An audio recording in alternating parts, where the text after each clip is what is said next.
et je vous partage le fichier Excel qui est un outil faisant partie du projet Résido. C'est l'analyse de l'évolution du prix des loyers dans les RPA pour les places standards.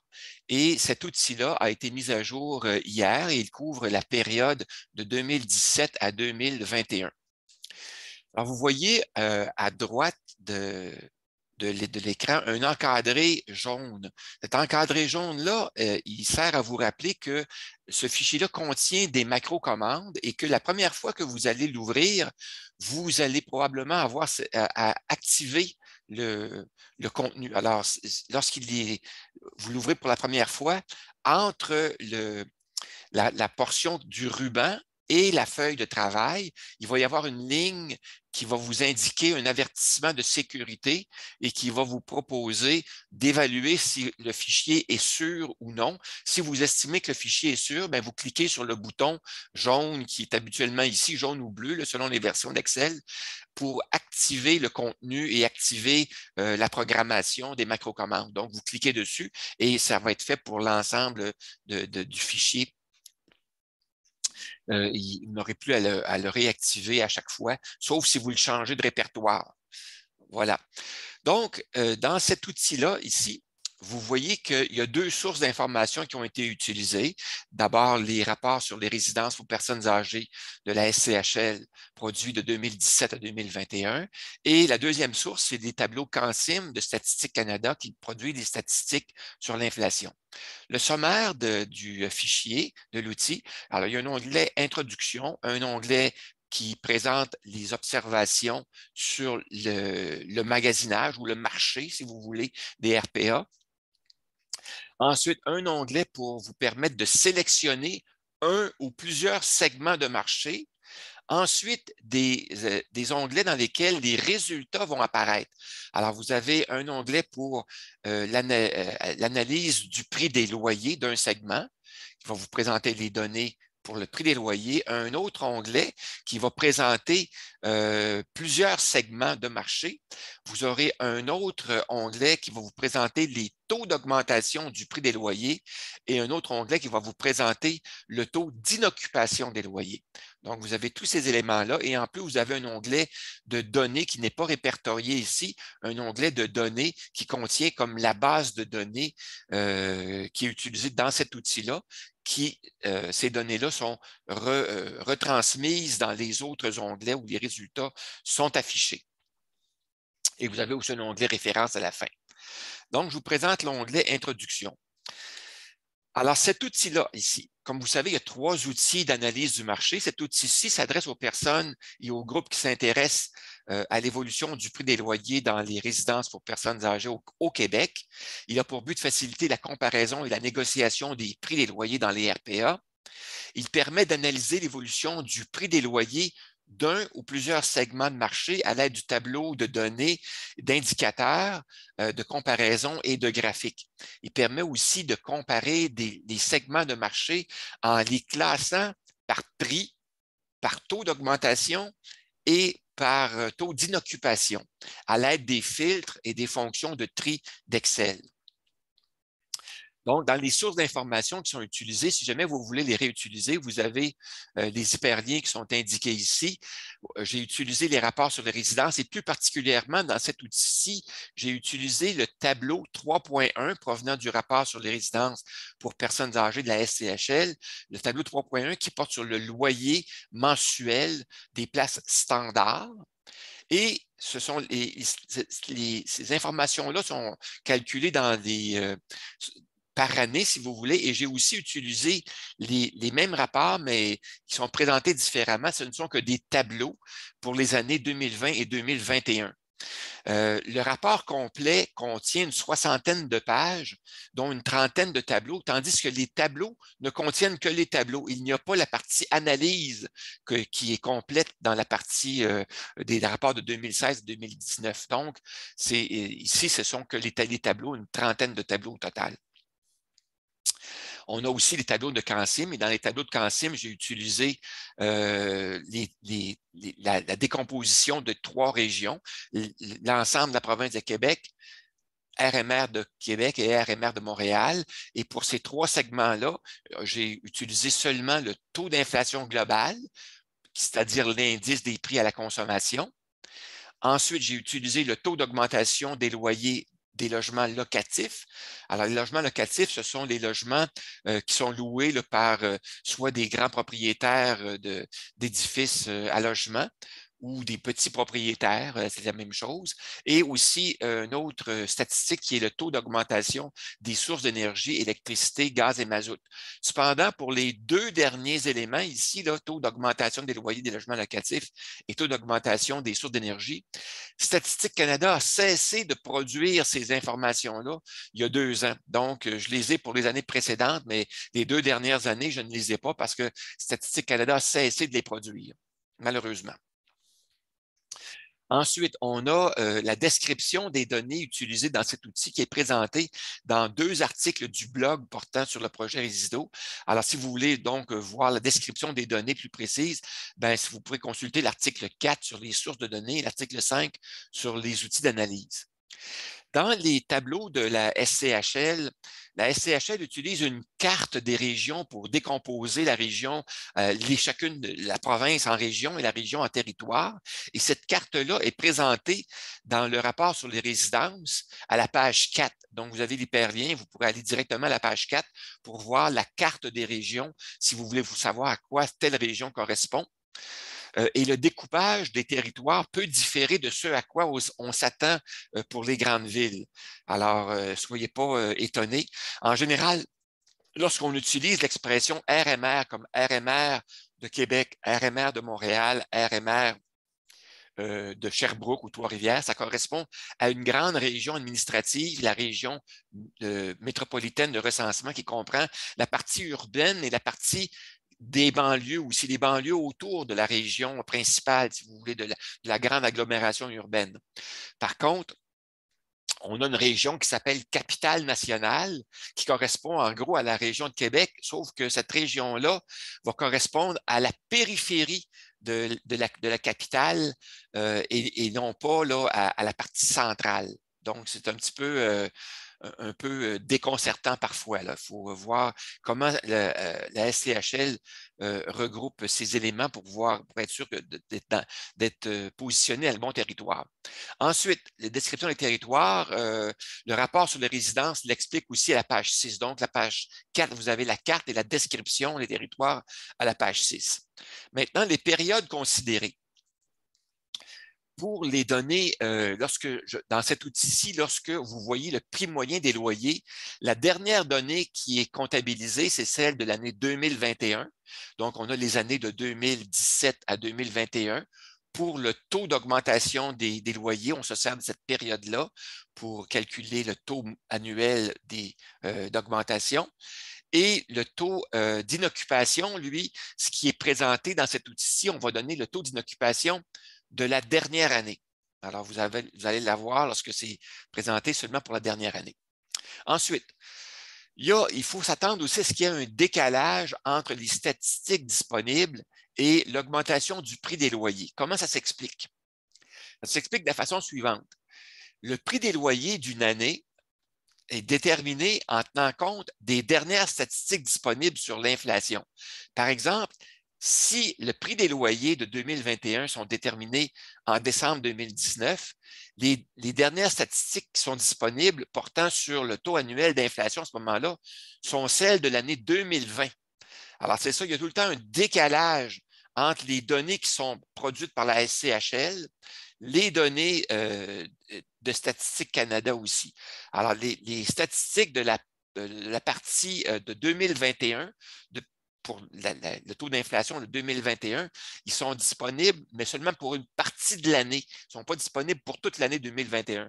Donc, c'est plus difficile à utiliser, de sorte que moi, j'ai arrêté de calculer les taux d'inflation seulement pour les années complètes. Vous allez voir ça que dans les tableaux, vous n'aurez que les années complètes de 2017 à 2020, si vous voulez, ou 2015 à 2020. Ensuite, les données provenant des rapports sur les RPA de la SCHL sont produites dans l'onglet données de ce fichier et elles doivent être mises à jour annuellement. C'est ça. Alors, moi, de mon côté, depuis que j'ai produit ma première version de ces outils-là, je les mets à jour annuellement. Donc, éventuellement, là, je les mettrai à jour aussi l'année prochaine. Alors, il y a un mode d'emploi pour les outils, c'est souvent très simple, hein. Vous avez dans cet outil-là, dans les autres aussi qui sont pareils, là, vous aurez simplement qu'à déterminer le segment de marché que vous voulez utiliser dans l'onglet Sélection.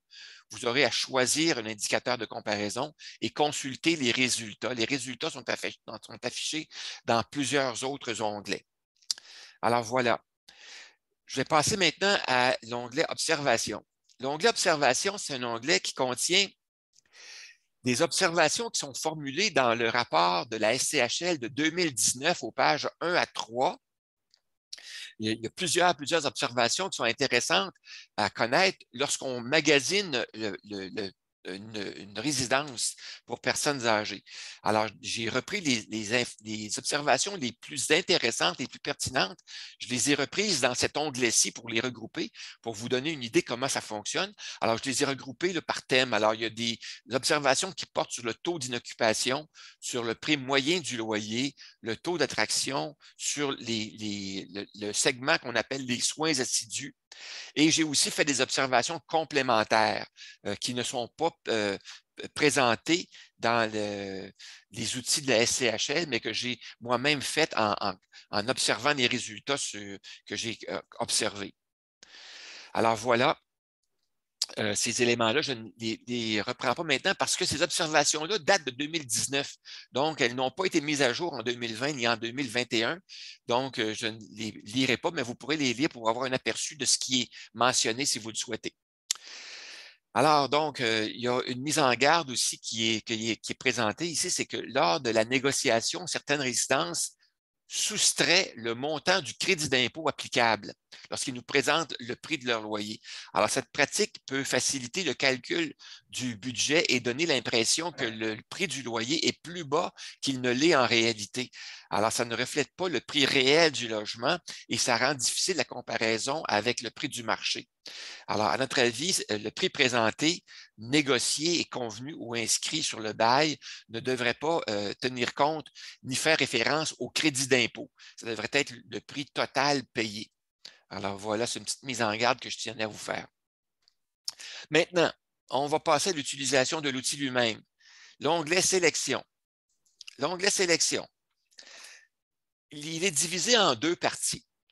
Bien, vous avez d'abord la possibilité de choisir un segment de marché et l'autre partie, vous avez la possibilité de choisir plusieurs segments de marché. Alors, pour pouvoir faire une comparaison entre plusieurs segments de marché, ça va être plus facile en utilisant la deuxième partie. Mais on va commencer par utiliser la section « Choisir un segment de marché ». Alors, vous avez à faire des choix à l'aide de listes déroulantes. La première liste déroulante que vous avez à utiliser, c'est la liste territoire. Alors, la liste déroulante des territoires correspond aux territoires qui sont proposés par la SCHL. Ce sont les mêmes territoires. Alors, on commence par l'ouest de la province et on finit par l'est de la province. Et en tout dernier lieu, le dernier territoire, c'est l'ensemble de la province de Québec. Alors, ça vous donne ça comme ça. Et voilà, donc vous avez des territoires comme pour Gatineau, on a la RMR de Gatineau et on a 3 sous-territoires à l'intérieur de la RMR de Gatineau. Montréal, vous avez Montréal et vous avez plusieurs sous-territoires qui sont inscrits là-dedans. Même chose pour Québec, etc. Donc, vous aurez à choisir un des territoires. Ici, vous en avez un qui a été choisi, exemple, Lévis secteur Est. Mettons, on va prendre Lévis secteur Ouest pour le fun. On va aller chercher ça ici dans la liste. Lévis secteur Ouest. On va choisir le type de logement appartement à 2 chambres, et on choisit la région de comparaison. Avec quoi est-ce qu'on veut comparer le prix du loyer dans le territoire Lévis, secteur ouest? On peut le comparer soit à la RMR de Québec, la RMR de Montréal ou la province de Québec. Alors, on a ces 3 choix-là. Ici, on a choisi la RMR de Québec. Donc, on va avoir la comparaison des prix. C'est tout ce qu'on a à faire et on va aller voir les résultats dans l'onglet « Un segment ». Dans l'onglet « Un segment », qui est l'onglet suivant, Vous voyez le prix moyen des loyers d'un segment de marché pour le territoire Lévis, secteur ouest, et vous avez les deux sources de données utilisées. L'appartement qui est le type de logement, ça va être un appartement à 2 chambres, mais on aurait pu choisir aussi, je ne l'ai pas montré tantôt, mais à l'aide de la liste déroulante, on aurait pu choisir chambre privée, studio, appartement à 1 chambre ou appartement à 2 chambres. Mettons qu'on choisit appartement à 1 chambre. Voilà, ça va être fait. On va aller ici. Appartement à 1 chambre a été sélectionné. Et dans le tableau de données, on voyait qu'on a plusieurs années et on a des éléments qui sont présentés. Mais vous voyez que les données pour les années 2016 à 2021 ne sont pas indiquées. On a 2 astérix. Pourquoi? Parce que dans l'analyse qui a été faite par la SCHL, pour certains territoires, il n'y a pas beaucoup de RPA. Lorsqu'il y en a trop peu, bien, pour éviter que le prix mentionné dans le résultat puisse être associé à une RPA en particulier, on n'inscrit pas le prix. On va inscrire simplement 2 étoiles, 2 astérisques, de sorte que ce qu'on veut, c'est éviter de personnaliser les résultats à une RPA en particulier. Donc, ça vous indique que dans ce territoire-là, il n'y a pas suffisamment de RPA qui peuvent être prises en considération. Donc, on va choisir un autre territoire dans lequel il y a plus de RPA. On revient à l'onglet Sélection et on va choisir Lévis secteur ouest, dans lequel je sais qu'il y en a plusieurs. On va revenir ici et on va aller à l'onglet Un segment. Et là, vous voyez que sur l'onglet secteur à 1 chambre, appartement à 1 chambre, il n'y en a pas non plus. On va retourner à la sélection et on va sélectionner l'item appartement à 2 chambres. Voilà, 2 chambres. Un segment, appartement à 2 chambres, secteur ouest, secteur est, pardon, j'aurais dû choisir secteur est. Secteur est, voilà. Et là, on a un tableau de données complet. On a on a tous nos chiffres. Maintenant, le tableau de données, qu'est-ce qu'il va le contenir? Il va être divisé en 2 parties. La première partie contient les données provenant des données de la SCHL, donc le prix des loyers des RPA pour le secteur choisi, Lévis secteur Est. Et dans la deuxième partie, on va avoir les données de Statistique Canada ici, là, en bas. Donc, pour les données provenant du rapport sur les résidences de la SCHL, on a le prix mensuel moyen des loyers année par année pour le territoire Lévis secteur Est. On ne l'a pas par résidence, mais c'est le prix moyen des loyers pour toutes les résidences de ce secteur-là. Ensuite, on a le prix annuel, donc c'est le prix mensuel multiplié par 12 qu'on voit, et on a le prix moyenne, la moyenne des années qui ont été listées ici. Donc, on a le prix annuel et on voit le prix moyen. On a le taux d'inoccupation des prix, le taux d'inoccupation moyen des logements, appartements à 2 chambres pour ce secteur-là. Donc, on voit que le taux d'inoccupation ici a augmenté beaucoup en 2021. Alors, comme on disait un peu plus tôt, avec la pandémie, il y a plusieurs personnes qui ont décidé de reporter à plus tard leur entrée dans une RPA, de sorte qu'il y a plusieurs RPA qui étaient disponibles, qui sont restés inoccupés en 2021. Ensuite, le taux d'augmentation des loyers est indiqué aussi pour la période. Donc, vous voyez que le taux d'augmentation des loyers, si on le compare au taux d'inflation dans la RMR de Québec, le taux annuel est indiqué pour chacune des années de 2015 à 2020. 2021 n'est pas encore sorti, il n'est pas disponible, donc on s'arrête là. Mais vous avez que le taux annuel moyen de 1,2 %, le taux d'inflation annuel moyen pour la RMR, 1,2 %, comparé au taux d'augmentation annuelle moyen des loyers dans les RPA de Lévis secteur Est, 6,2 %. Vous voyez que l'écart est énorme. Alors, compte tenu que cet écart-là est si grand, c'est pour ça que c'est important de pouvoir en faire une projection et l'inclure dans notre planification financière de retraite parce que sinon, on va avoir des surprises. Et vous avez les 2 autres taux là, que je vous mentionnais, le taux d'augmentation des logements locatifs et le taux d'augmentation des services d'eau, gaz et combustibles qui sont aussi disponibles pour certaines années là, dans les taux dans les taux qui sont mentionnés par Statistique Canada. On voit que pour les dernières années, ici, les taux sont à zéro. Ça veut dire que les données sont non disponibles. Il n'y en a pas eu ici, là, tout simplement. Vous avez dans la partie du bas des graphiques. Le premier graphique présente une comparaison du pourcentage d'augmentation des loyers dans les RPA pour ce secteur-là avec le taux d'inflation. Alors, le taux d'inflation de la RMR de Québec qui est en bleu et le taux d'augmentation des loyers du secteur S, des RPA dans le secteur Est. Alors, vous voyez qu'il n'y a pas de commune, il n'y a pas de comparaison, il n'y a pas de lien qu'on peut voir. C'est vraiment aléatoire, le taux d'augmentation des loyers. Ça ne correspond pas au taux d'inflation. On a une preuve ici et c'est comme ça dans plusieurs secteurs aussi, là. Donc, ça nous permet de constater que c'est ça. Le taux d'inflation est vraiment problématique dans les RPA. Ce n'est pas quelque chose qui est anodin, là. Le deuxième tableau permet de comparer les indicateurs. Donc, le taux d'inflation est comparé au taux d'augmentation des logements locatifs et au taux d'augmentation de l'eau, l'électricité et le gaz. Donc, le taux d'inflation, ici, qui augmente, qui varie, et qui varie moins que les deux autres taux ici, là. Le troisième tableau, le troisième graphique, c'est le taux d'augmentation du prix et le taux d'inoccupation. En général, si le taux d'inoccupation augmente, le taux d'augmentation du prix des loyers devrait descendre. Est-ce qu'il y a une corrélation entre les deux? On voit que non. Effectivement, il n'y a pas de corrélation. Alors, même si le taux d'augmentation augmente beaucoup, par exemple, ici, on le voit, là, le taux d'inoccupation augmente beaucoup en 2021, bien, le taux d'augmentation des loyers augmente aussi beaucoup. Alors, ça aurait dû fonctionner en sens inverse ici, là. Si on a beaucoup de logements qui sont disponibles, donc l'offre étant plus grande que la demande, ils auraient dû baisser leur prix, mais ce n'est pas le cas. Ils ont maintenu des prix très élevés. Alors, vous voyez là, que c'est vraiment problématique, ces éléments-là ici, là. On se questionne beaucoup. Ensuite, le dernier graphique, c'est le prix des loyers dans le secteur. Alors, vous voyez l'augmentation là, qui est faite là, pour chacune des années. Alors, voilà, c'est l'onglet segment 1 qui présente les résultats du secteur qu'on a choisi d'analyser pour le prix des loyers. Maintenant, si on regarde la deuxième partie de l'onglet sélection qui nous permet de choisir plusieurs segments de marché. Alors, comment on choisit un segment? On inscrit simplement un X dans les segments qu'on veut comparer les uns aux autres.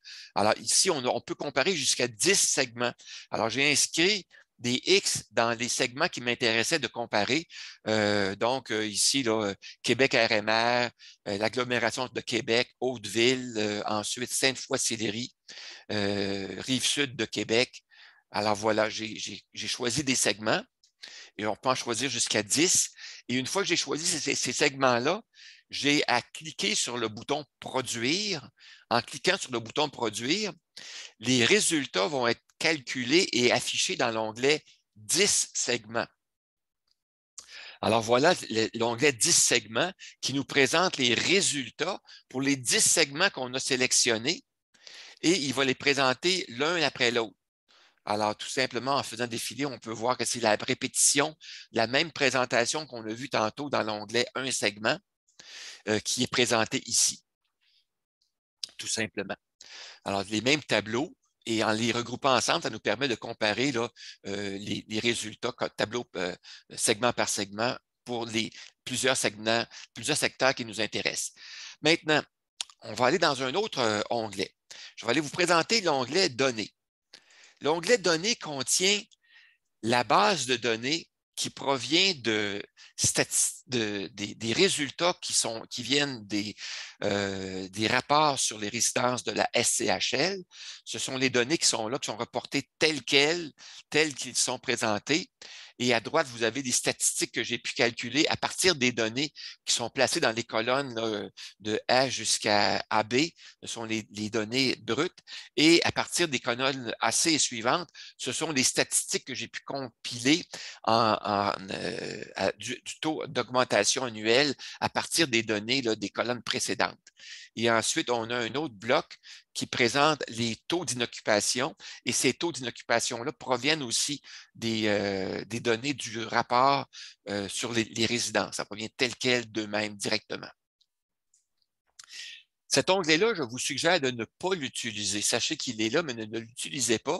Utilisez plutôt les informations qui sont affichées dans les autres onglets. Les onglets portant sur le taux d'inoccupation, taux d'augmentation et les prix. Les données sont présentées de la même façon, mais là, vous allez avoir la possibilité de les utiliser sans risquer de compromettre les valeurs originales ici. Si vous faites des mauvaises manipulations, faites-les plutôt dans l'onglet prix et dans l'onglet taux d'augmentation et taux d'inoccupation, c'est moins problématique que si vous utilisez l'onglet données. L'onglet données doit rester tel quel pour préserver l'intégrité. Alors, les données qui sont présentées dans les trois autres onglets, donc prix, taux d'augmentation et taux d'inoccupation, sont présentées de la même façon. Alors, vous voyez que dans la colonne, des trois colonnes de gauche, on a l'information sur les segments et les territoires qui sont utilisés. Donc, c'est la même nomenclature qu'on voit dans les rapports sur les résidences. Les informations sont listées. Là, je vais les faire trier par ordre de numéro. Ça va être plus facile peut-être à suivre. Je vais les trier par ordre de numéro, du plus petit au plus grand. Alors, vous voyez les numéros de la colonne A, on a trié ça comme ça, de 1 jusqu'à, je pense, c'est 119. Je crois qu'il y a 119 secteurs. Oui, 119 secteurs. Le dernier secteur étant la province de Québec. Donc, vous pouvez trier les informations avec les outils de tri de Excel. Vous pouvez trier chacune des colonnes. Alors, vous pourriez décider, par exemple, de trier les informations par ordre de prix si vous le souhaitez. Alors, par exemple, ici, on va les trier par ordre de prix du plus petit au plus grand. Alors, on va sélectionner la colonne H et on va choisir, on va cliquer sur le bouton de droite de la première ligne de données pour trier les données par ordre de prix dans la colonne H, trier du plus petit au plus grand, et on va voir les résultats qui vont être triés du plus petit au plus grand. Donc, le premier prix, le prix le plus bas, 1835, à valeur minimum ici, et le dernier prix, le prix le plus élevé, 3342, le prix du loyer mensuel moyen, et le prix moyen est ici. Donc, on les a triés ici comme ça, là, par ordre. Donc, vous pouvez trier les informations pour chacune des colonnes. On va retrier par ordre de numéro de territoire. Donc, vous voyez qu'on a ces informations-là qui nous permettent de choisir les territoires, de voir quel territoire est concerné. Et pour chaque ligne, vous avez les informations sur le prix pour un territoire donné. Donc, dans les colonnes D à H, vous allez voir le prix mensuel moyen des loyers en 2021. Vous avez les informations ici, en 2021. Pour l'ensemble du territoire, l'ensemble des types de logements. Ensuite, on l'a par catégorie de logement. Pour une chambre privée, studio, appartement à une chambre et appartement à deux chambres. Ce sont les prix ventilés comme ça. Et on a dans les colonnes I jusqu'à M, vous avez un classement. Le classement avec un rang qui est accordé à chacune des cellules, si vous voulez, des colonnes D à H, un rang qui est donné. Et le rang pour le prix le moins cher est à 1 et le rang pour le prix le plus élevé va être le plus élevé aussi. Donc, on va avoir ça comme ça. Vous voyez que, par exemple, que pour le secteur, mettons, on va choisir un secteur, le secteur de Québec, on va faire défiler pour trouver le secteur de Québec. Secteur de Québec, on va aller voir le secteur de Lévis, secteur Est. On voit que pour le secteur Est, le prix des loyers pour appartements deux chambres est de 2533 en 2021. Et on voit que ce prix-là, c'est le 44e prix le moins cher. Donc, c'est un peu dans la moyenne, si vous voulez, pour l'appartement à deux chambres. Et dans la troisième section, on a une autre catégorie de données. Ce sont les données qui sont classées selon que le prix du secteur en question est plus petit que le prix moyen étant le prix affiché ici. Si le prix est plus petit que le prix moyen, on va avoir un X qui va être inscrit dans la colonne. Donc, on voit que pour le secteur ouest, secteur est de Lévis, les données de ce secteur-là, les prix sont plus élevés que le prix moyen. Donc, c'est un secteur où les prix sont plus chers. Ça nous permet donc de faire des sélections intéressantes. Alors, si on cherche, par exemple, une résidence qui va être à petit prix. On va donc chercher des prix par ordre du plus petit au plus grand. Alors, je pourrais, par exemple, choisir pour le studio le prix du plus petit au plus grand en allant choisir ça dans la colonne L, la colonne K, pardon, pour le studio. Je positionne le pointeur de souris à la ligne 11, pour la première ligne de données. Bouton de droite pour faire afficher le menu déroulant, le menu contextuel, pardon. Et je vais trier par ordre du plus petit au plus grand. Alors donc, pour les studios, je pourrais avoir les régions, les territoires pour lesquels le prix est le plus petit, du plus petit au plus grand. C'est donc assez facile à aller chercher les prix là, et à les comparer les uns aux autres. Alors, on revient par ordre ici de territoire, trier du plus petit au plus grand. Trier du plus petit au plus grand. Également, je pourrais faire afficher seulement que les secteurs pour lesquels il y a un X qui est inscrit dans les colonnes N à R. Exemple, ici, je pourrais positionner pour appartement à 2 chambres et faire sélectionner et choisir avec les filtres. Alors, je vais utiliser les filtres, je vais vous montrer les filtres. Alors, les filtres actuellement ne sont pas utilisés, mais on pourrait les actualiser, les déposer. Alors, pour déposer les filtres, on sélectionne l'endroit où on veut déposer des filtres de Excel. Ici, ça va être sur la ligne 10. Donc, je sélectionne les cellules les colonnes A à R sur la ligne 10 et je vais dans la liste des menus ouvrir le menu Données et choisir l'option Filtrer. En faisant ça, les boutons de filtre sont déposés sur la ligne 10 aux colonnes A à R et je peux ensuite filtrer les informations là, par colonne. Je pourrais filtrer sur plusieurs colonnes si je le voulais, mais maintenant, je pourrais dire, par exemple, je ne veux faire afficher que les lignes d'information qui contiennent des appartements à 2 chambres qui sont les plus chers, qui sont plus chers possible. Donc, je vais désélectionner tout. Je vais cliquer sur le bouton de filtre de la colonne R à la ligne 10. En cliquant dessus, la fenêtre des filtres s'ouvre. Je désélectionne tout et je coche l'item vide et je ne verrai afficher que les lignes d'information pour lesquelles il n'y a pas de X qui est inscrit. Donc, ce sera toutes les informations sur les territoires où le prix est le plus élevé, la moitié supérieure. Donc, je pourrais faire l'inverse, sélectionner seulement que les lignes qui sont avec la moitié des éléments qui sont les moins chers, si vous voulez, les territoires les moins chers. Et là, je n'aurai que des X ici. Là. Alors, vous voyez que c'est assez facile à utiliser pour pouvoir faire afficher les prix en conséquence de ce qu'on fait, ce qu'on veut chercher comme information. Donc, je vais resélectionner tout. Et pour les autres onglets, ça fonctionne de la même façon. Je vais aller vous montrer l'onglet taux d'augmentation. Alors, pour l'onglet taux d'augmentation, c'est la même chose. Vous avez dans les colonnes de gauche les territoires avec les numéros de territoire.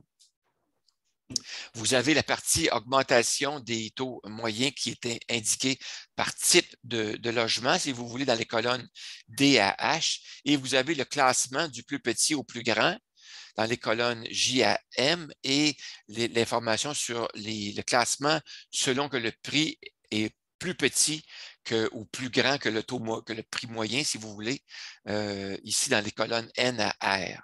Donc, c'est assez facile à voir et on peut les revoir que pour le secteur qui nous intéressait, le secteur de la région de Québec, le secteur Lévis-Ouest, secteur numéro 35, Lévis, secteur Ouest. Ici, on n'a rien. Le secteur Lévis-Est, pardon, 37. On voit que le taux d'augmentation des appartements à 2 chambres est de 6,2 comme on disait. Donc, c'est vraiment très élevé dans le secteur de Lévis, secteur Est. Et ça correspond au 55e rang ici, là. C'est parmi les plus élevés. Si on le fait afficher ici, le par ordre du plus petit au plus élevé, par ordre, trié par ordre, ici par ordre du plus petit au plus grand. Alors, on voit que c'est ça. Le dernier secteur qui est indiqué avec le prix le plus élevé, c'est le secteur 59. C'est le 59e rang, c'est-à-dire le 59e rang, parce que les autres, on n'a pas le taux d'augmentation. Alors, les autres territoires, le taux d'augmentation n'était pas indiqué. Alors, c'est pour ça qu'on ne l'a pas. Donc, ça arrête de 1 à 59 pour ce qui est du classement par rang. Alors, pour le secteur Lévis, secteur Est, c'était le 55e rang. C'était donc le taux d'augmentation parmi les plus élevés dans la province. C'est ce qu'on peut voir ici, là. Alors voilà, c'était pour le secteur, l'onglet taux. Et le taux d'inoccupation, c'est la même chose. Alors, c'est la même disposition. On a les colonnes de gauche pour indiquer les territoires, une ligne d'information de données par ligne dans le tableau, les colonnes D à H qui indiquent le taux d'inoccupation, le classement par rang et ensuite le classement selon le prix moyen. Et on a ici, pour le secteur Lévis, secteur Est, on va retourner ici, Lévis, secteur Est, secteur numéro 37 ici. Alors, le taux d'inoccupation pour les appartements à 2 chambres est de 10,1 comme vous voyez. Il arrive au 56e rang aussi, là. Donc, ça veut dire que c'est parmi les taux d'inoccupation les plus élevés dans la province. Alors, voilà, on a l'information qui est listée ici. Et dans l'onglet références, mais là, vous avez les références qui sont utilisées un peu partout dans l'outil pour les listes déroulantes, pour les taux d'inflation qui proviennent de Statistique Canada, qui sont listés à partir de la ligne 43. On a les taux là, qui ont été inscrits provenant de Statistique Canada ici, là, tout simplement. Pour la province de Québec, la RMR de Montréal, etc. Donc, vous n'aurez pas à venir dans l'onglet références, mais je vous indique qu'il est présent là. Voilà. C'était la présentation de l'onglet de l'outil d'analyse de l'évolution du prix des loyers dans la résidence pour personnes âgées pour les places standards. J'arrête donc le partage et j'arrête aussi l'enregistrement.